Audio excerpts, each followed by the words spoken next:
Right, well, we move on to rugby. Yep. Yeah, so Liam Tolan, as you've already seen, hopefully was on last night. We've talked a little bit about Joey Carber. We'll come back to that in a couple of minutes' time. But we want to start by talking a bit about Munster. So here he is making the point that they need to strengthen their front five. I think they have a problem in second row. Like if you contrast and compare the two games of the weekend, and you look at the platform that was given to the Leinster halfbacks, simply didn't exist. And what really struck me, statistics, if we get bogged down in statistics for a while, before the game, Racing had beaten 161 defenders in Europe, and Munster 94. Munster were the poorest of the four semi-finalists. But in the game, actually, Munster outbeat them 21-18. So they'd loads of possession. They'd loads of field position, and I felt that if Munster played the right game, that they would have ultimately tired Racing out and they would have beaten them. And I still hold that. I still think that Racing, I don't care what their scores are stats-wise, but they would have fatigued. The problem for me is that the Munster second rows and the Munster front five aren't giving them the platform. And you look at what Racing had in their second row and you think, wow, they've just done a Ryan, who's obviously a phenomenal player, and the freak that's beside him as well. Not only is a phenomenal player, but is a phenomenal offloading player. Yeah. The Munster haven't got that type of real big second rows who can add value to the ball as well. I think that's where they need to start with. If they get that front five, I think they can paper over a lot of the cracks that they have, and they are improving hugely. And I agree with what was said there about the midfield and the injuries and all that sort of stuff. For me, a couple of big second rows who can play at semi-final level. I think that's of huge importance to them. Is Ty Byrne one of those? He's going to be a massive addition to him, yeah. I think he's even in the team, the Scarlets team the other day that were totally dominated by Leinster. He was good, yeah. He's abrasive. He's non-stop. He's involved in every kind of collision area. His reading of the game is really good. He's a brilliant footballer, Ger, and it's hard to coach that natural reading of the game and you know, watching him closely, he tracks the ball well. He knows when to have a go and have a pounce at it. Most turnovers in the Champions Cup by any player. I mean, it is a transformative piece to add to your armoury. Yeah, but what Liam is saying there, he's not that big, kind of strong, abrasive, really physical guy. He's very physical. He's a mixture of more athleticism and graft. That's why he can play in the back row as well. Klein offers that kind of physical presence, that brute force that you want in the second row. But I think they could do another second row, to be fair, and a tight head prop, maybe, you know, a front row option as well.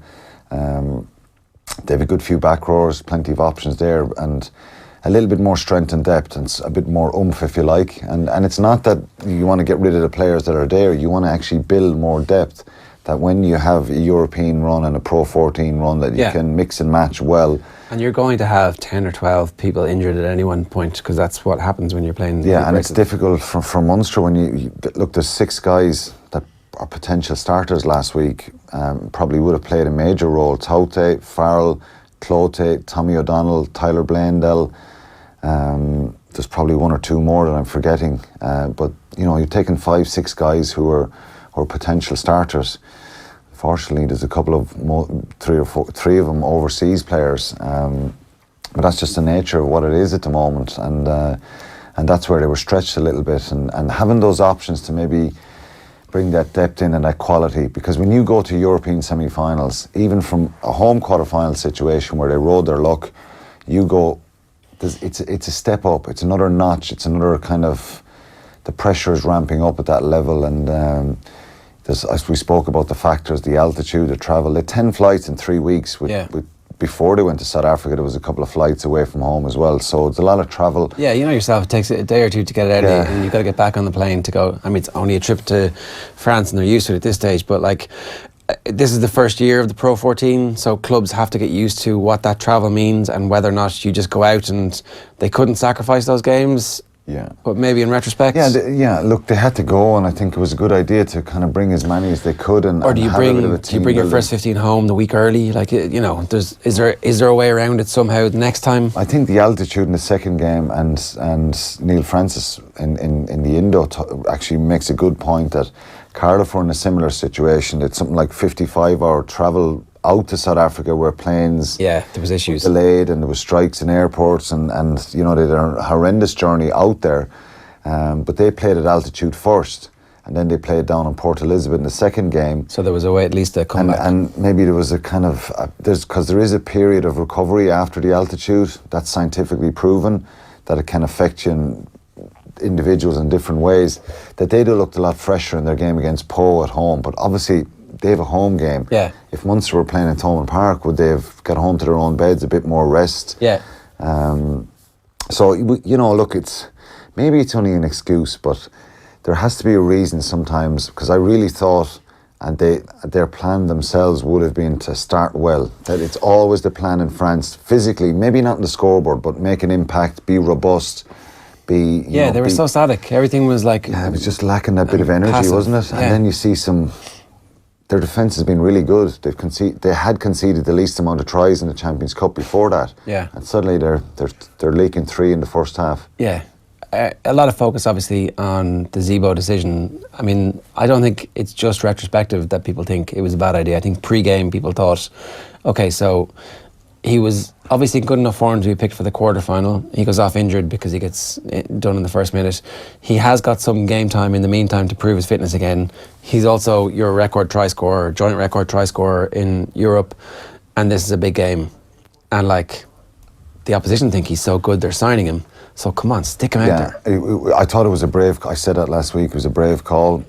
It was a big call, it was a call I wouldn't have made, even though, to be fair, the previous couple of weeks he was, went off in a couple of games, made a few poor decisions, probably wasn't as sharp and bouncing around the place like he usually is.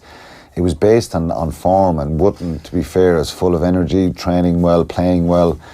And look, Ger, to be honest, when you're 24-3 down and you're bringing players off the bench, the chances are it's not going to get any worse. Yeah, you're going to have that inevitable reaction. Sure. Maybe throw caution to the wind a little bit.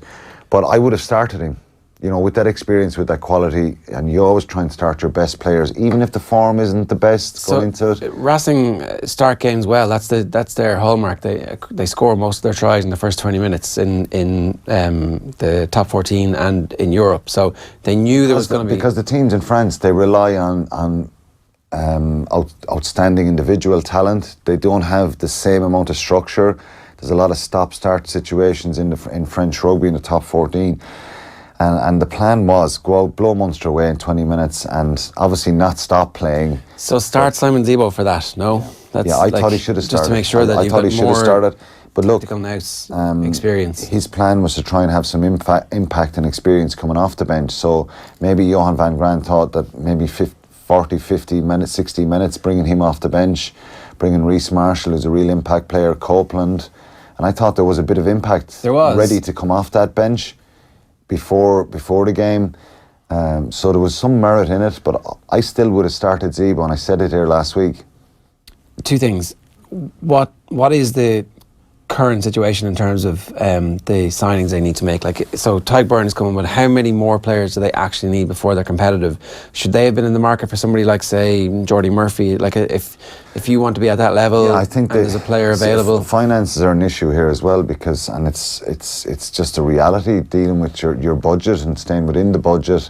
How many internationals you have? How many of those, like, Stander, Murray, Earls, they're on national contracts, so they're kind of out of that pot that they have to play.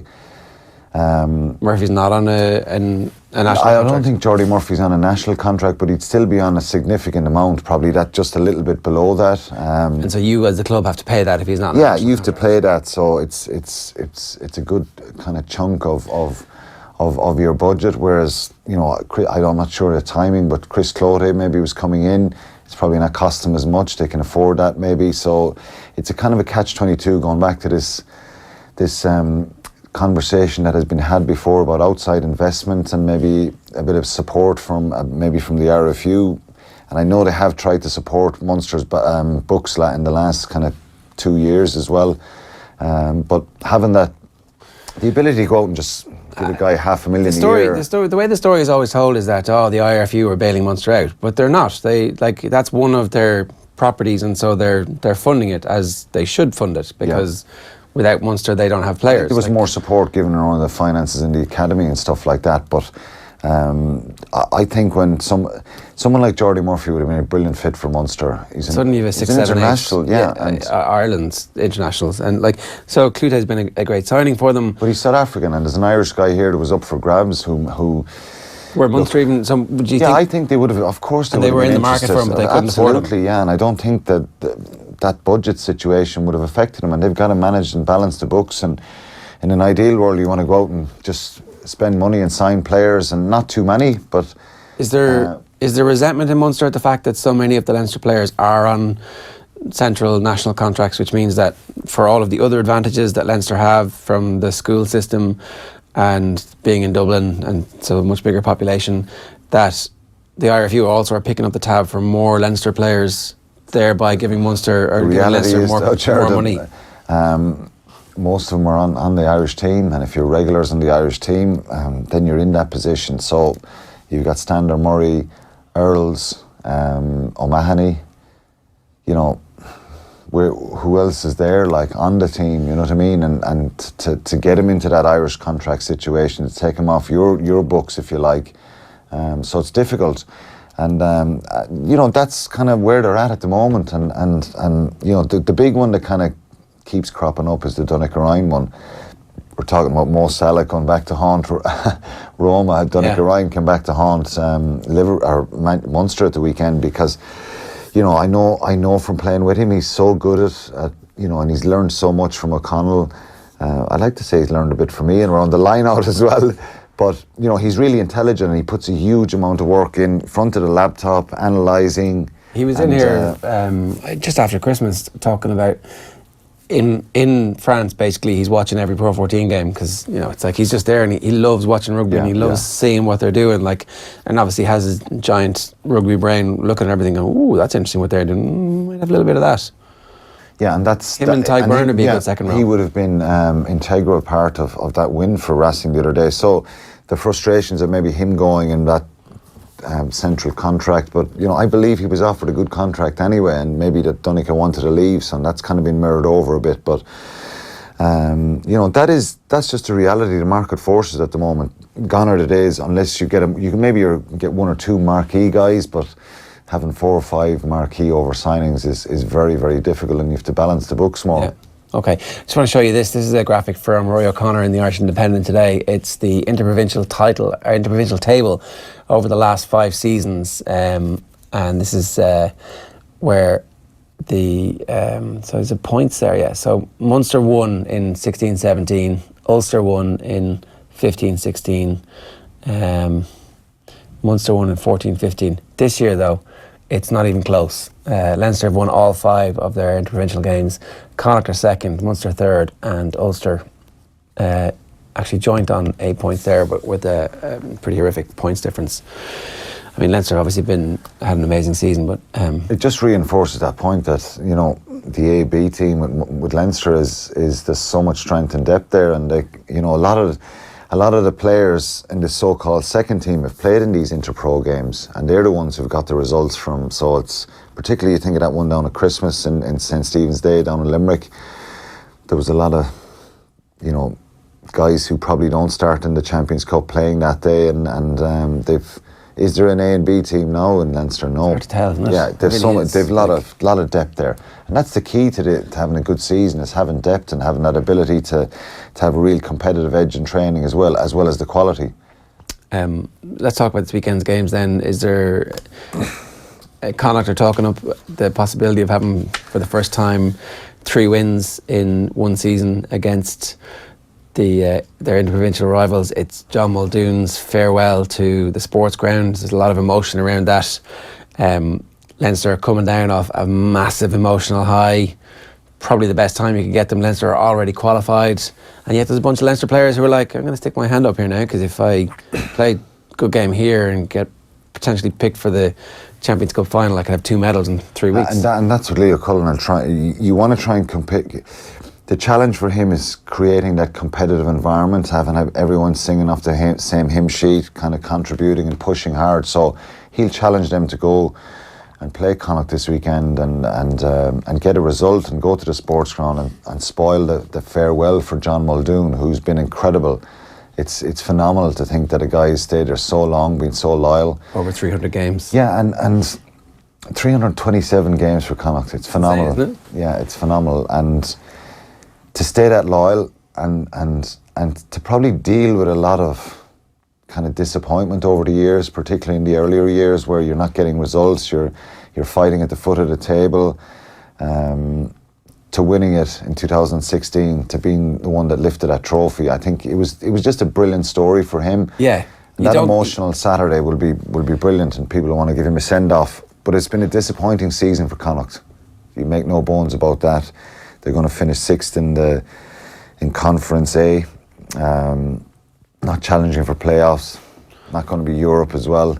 So it's been disappointing under Kieran Keane, and they've lost a lot of games, been very, very inconsistent.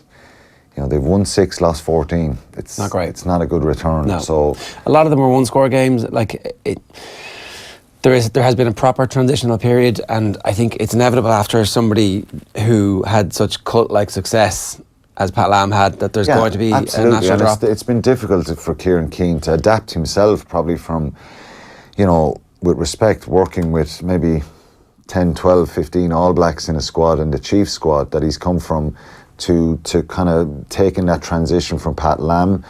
There's a number of changes, there's a number of players have been released. You know, you're losing your captain, you're losing the fabric of your kind of group. And he's going to have to, so maybe there's to be a bit of pain before there's a bit of gain for Kieran Keane and Connacht again. And there's massive ambition there. They spoke about that ambition, but they've got to kind of bounce back now and make sure that they get their squad right for next year. And no better way than to finish the season on a high and give John Muldoon a good send-off and beat Leinster on Saturday, dust themselves down for next season, get a good pre-season and come back stronger, because they need to be better next year. Yeah, totally. And no less than the support that both Ulster and Munster need. Connacht need to see proper support from the IRF. Yeah, and it's a brilliant place. Honestly, it's unbelievable. And I think, as I said, what happened in 2016, everybody loved that. You know, even Leinster supporters who lost and had that disappointment of losing, they loved the story and they were happy that, you know, it was a good story. It was a great story for Irish sport. A lot of people are getting in touch by tweets, in particular, in relation to any abuse. No, yeah, plenty of it. I'm going to get some of it here. Most of it is to do with Tolan's comments last night. There's nothing wrong at all in Ulster Rugby, nothing at all with the executive level, with the players, nothing. So there's a debate happening between the Ulster fans and everybody else. Ruan Pienaar's got dragged into it and how he was allowed to go and how that was a bad move by Ulster. Ultimately, John Cooney has come in there. He's been fantastic. So I think the Ruan Pienaar one was obviously hurtful at the time for them. You're losing one of your talismanic figures, a real leader in the group. And then Cooney comes in and he does really well, and it creates another opportunity for an Irish scrum half. So I don't think that one, but I don't agree with the texter, whoever it is, that there's nothing wrong. I think they've made a lot of mistakes and they need to fix them now, particularly around their coaching and their recruitment.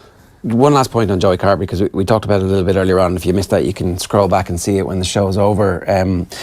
Leinster have been on the record as saying that they view Carbery as somebody who will get game time at 15 as much as game time at 10. He's been injured for most of this year, so saying, he got hardly any game time this year is just a complete red herring, I would argue, in the whole order of things. Sexton won't play every game, barely plays for Leinster really over the course of the season. So you've got two players in Byrne and Carbery who can play 10, and you have two players who can play 15 in Rob Kearney and Joey Carbery. Kearney also is somebody who's had an injury profile up to this year, which would suggest that he'll miss time over the course of the season. So and both Sexton and Kearney are on the other side of 30, so how long more are they going to be around?